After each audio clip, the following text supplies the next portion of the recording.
ಅಣ್ಣ, ಧರ್ಮರಾಜಣ್ಣ. ಯಾಕೋ ತಮ್ಮ, ಕುರಿ ಇಟ್ಟಿಂದ ಈಗ ಬಂದು ಯಾಕೆ ತಡವಾಗಿ ಬಂದಿಲ್ಲ?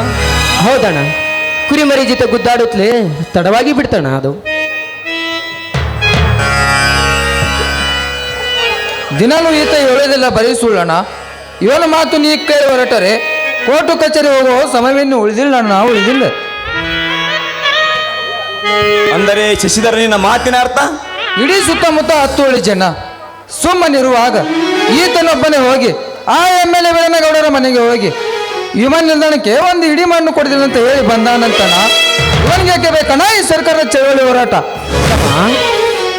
ಅದು ರೈತರ ಹೋರಾಟದ ಚಳುವಳಿ ಅಲ್ಲ, ಅದು ನಮ್ಮಂತಹ ದನ ಕುರಿ ಮೇಯಿಸೋ ಜನರ ಹೋರಾಟ.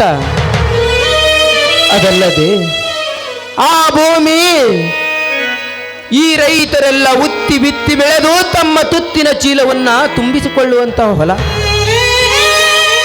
ಅದನ್ನ ಬಿಟ್ಟು ಬೇರೆ ಕಡೆ ಖರಾಬು ಭೂಮಿ ನೋಡಿಕೊಳ್ಳಿ ಅಂದ್ರೆ ಅದು ತಪ್ಪ? ಅದು ನನ್ನ ದೃಷ್ಟಿಯಲ್ಲಿ ತಪ್ಪೆ. ಅಲ್ಲಿ ಒಂದು ವಿಮಾನ ನಿಲ್ದಾಣ ಆದರೆ ನಮ್ಮ ಊರು ಒಂದು ದೊಡ್ಡ ಸಿಟಿ ಆಗುತ್ತೆ. ಅಲ್ಲಿ ಒಬ್ಬ ರೈತನ ಮಗ ನೌಕರ ಆಗ್ತಾನೆ. ಅದರ ಚಿಂತೆ ಅವನಿಗೆ ಬೇಕಣ್ಣ. ಕುರಿ ಕಾಯುವುದಷ್ಟೇ ಅವನ ಕೆಲಸ. ತಮ್ಮ, ಅದೇ ಕುರಿ ಮೇಯಿಸೋ ಗೋಮಾಳನೆ ಹೋದ್ಮೇಲೆ ನಾನು ಎಲ್ಲಿ ಕುರಿ ಮೇಯಿಸ್ಬೇಕಪ್ಪ? ಅಣ್ಣ, ಇವನ ಮಾತು ಮಿತಿ ಮೀರಿ ಹತ್ತಿತ್ತು. ಸ್ವಲ್ಪ ತಿದ್ದಿ ಬುದ್ಧಿ ಹೇಳಿ ಆ ಗೌಡರ ತಂತೆ ಬಿಡಿಸು, ಇಲ್ಲಂದ್ರೆ ಅಷ್ಟೇ ಇವನ ಕತೆ. ಏನ್ ಮಾಡ್ತಿಲೇಬೇಕುಪ್ಪ? ನಿನ್ನ ಅವನ ಮಾತು ಕೇಳಿ ನಾನೇನು ನನ್ನ ಕುರಿಗಳನ್ನ ಮಾರಬೇಕಾ? ಇಲ್ಲ, ಆ MLAಗೆ ಹೆದರಿ ಹೇಡಿಯಾಗಿ ಅವನ ಕಾಲು ಹಿಡಿದು ಕ್ಷಮೆ ಕೇಳಬೇಕಾ? ಹೌದು, ಇವೆರಡಲ್ಲೇ ಒಂದು ಆಗ್ಲೇಬೇಕು. ಸಾಧ್ಯವಿಲ್ಲ. ಶಶಿಧರ, ನೀನು ಸರಿಯಾಗಿ ಮಾತನಾಡು. MLA ಆದರೇನು, ಮಂತ್ರಿ ಆದರೇನು, ಈ ವಿಚಾರದಲ್ಲಿ ನಾನು ಯಾರ ಮಾತನ್ನು ಕೇಳುವುದಿಲ್ಲ.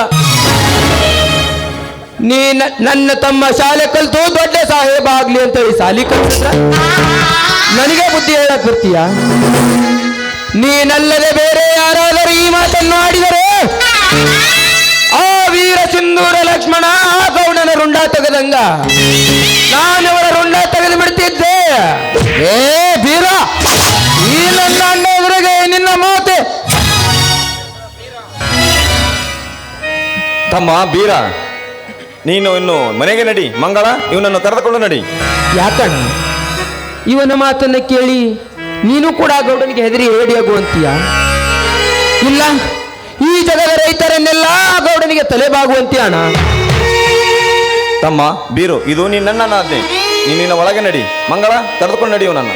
ಸರಿ ಅಣ್ಣ, ಆಯ್ತು, ಬಾತಿಗೆ ಹೋಗೋಣ. ಅಣ್ಣ, ಇವನೇನ ನನಗೆ ಬುದ್ಧಿ ಹೇಳಲಿಕ್ಕೆ? ಇವನಿಗೆ ಎಷ್ಟು ಮಾತನಾಡೋ ಅಧಿಕಾರಿ ಕೊಟ್ಟಿರುವಿರಿ? ಏನು ನಮ್ಮ ಸ್ವಂತ ಒಡ ಹುಟ್ಟಿದವನೇ?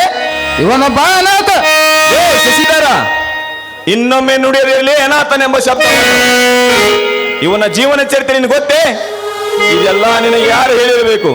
ಇದೆಲ್ಲ ವೀರನಗೌಡನೇ ಹೇಳಬೇಕಲ್ಲವೇ ನಿನಗೆ? ಹೌದು, ನನಗೆ ಹೇಳಿದ ವೀರನಗೌಡನೇ. ಆ ವೀರನಗೌಡನೊಬ್ಬ ಮನೆಯ ಮುರುಕನಮ್ಮ. ಆ ಮನೆಯ ಮುರುಕನ ಮಾತು ಕೇಳಿ ನೀನು ನನ್ನ ಮನೆಯನ್ನು ಮುರಿಯಲು ಸಾಧ್ಯವಾಗುತ್ತಿದೆ. ಶಶಿಧರ, ನೀನು ಅವನ ಮಾಡಿದ ಕೆಲಸನಿಗೆ ಸರಿಸದೆ ಹೇಳಪ್ಪ. ಶಶಿಧರ, ಧರ್ಮವಂತನಾದ ನಾನು ಧರ್ಮದ ನುಡಿ ಬೆಂಕಿಯ ಕಿಡಿಯಾಗಿ ಮುಂದೊಂದು ದಿನ ನಿನ್ನ ಬೆಂಕಿ ಹತ್ತಲೇಬೇಕು ತಮ್ಮ, ಹುಷಾರು. ನೀನು ಕೂಡ ಬೀರನ ಮಾತನಾಡಿದ್ರೆ ನಿಮ್ಮ ಮಾತನ್ನು ಎದುರಿಸಲು ನಾನು ಸದಾ ಸಿದ್ಧನಿದ್ದೇನೆ, ಬರ್ತೇನೆ. ಅಯ್ಯೋ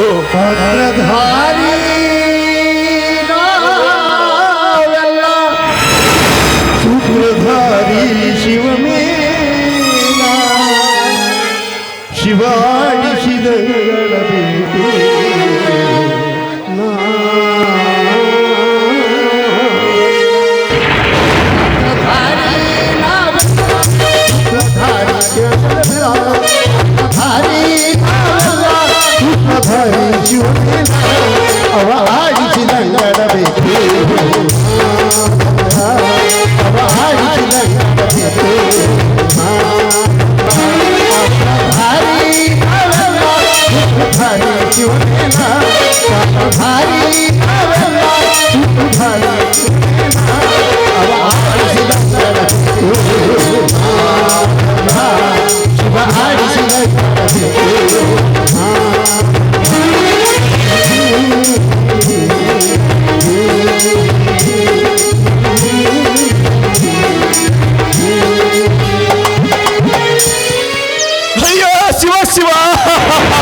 ಸಾಲಿ ಕಲಿತು ಸಾಹಿಬನಾಗಲಂತ ಹೇಳಿ ನನ್ನ ತಮ್ಮನನ್ನೇ ಸಾಲ ಸೂಲ ಮಾಡಿ ನಾನು ಸಾಲಿ ಕಲಿಸಿದೆ.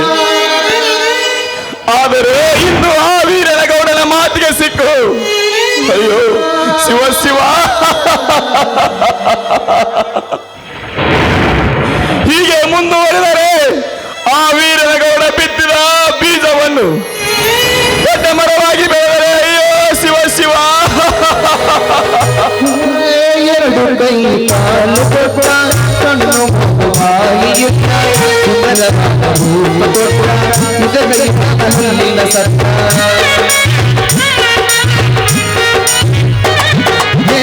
ಎರಡು ಕೈ ಕಾಲು ಕೊಟ್ಟ ಕಣ್ಣು ಬಾಯಿಯುತ್ತ ಸುಂದರವಾದ ರೂಪ ಕೊಟ್ಟ ಇದರಲ್ಲಿ ಹಲ್ಲಿನ ಸತ್ತ.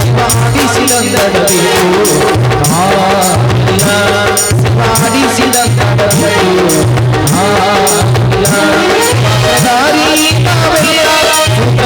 ಶಿವನೀಲ ಶಿವ ಮಾಡಿಸಿದ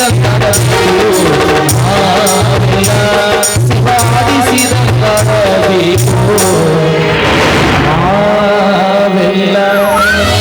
ಅಯ್ಯೋ ಸೋಮಲಿಂಗೇಶ, ಇನ್ನ ನನಗೇ ಗತಿ, ನೀನೇ ಗತಿಯಪ್ಪ. ಮುಂದೆ ನೋಡೋಣ ದಾರಿ ಏನಾಗುತ್ತೆ.